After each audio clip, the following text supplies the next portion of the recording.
मरियम नवाज ने कहा है कि नवाज शरीफ सही मानों में पाकिस्तान का बेटा है। उन्हें 4 साल मुल्क से दूर रहना पड़ा। ये पाकिस्तान में नहीं थे, लेकिन इनके दिल में पाकिस्तान के लिए तड़प देखी। नवाज शरीफ ने एटमी धमाके करके पाकिस्तान को महफूज बनाया। साबिक वजीर आजम बाहर थे तो बार बार मरी के वीडियो क्लिप्स मंगवा कर देखा करते थे।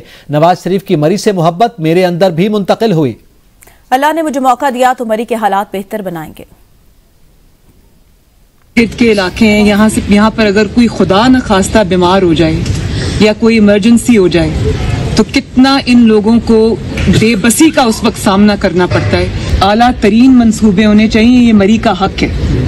और इंशाअल्लाह ताला जो मियाँ साहब की मोहब्बत है मरी से, वो इंशाअल्लाह ताला अगले 5 साल में मेरा ख्याल है कि पूरी कौम को नजर आएगी, आनी चाहिए। जब से होश संभाला, यादाश्त मेरी जहाँ तक जाती है, मैंने यही देखा कि जो हमारी गर्मियों की छुट्टियां होती थी वो हम मरी में गुजारते थे।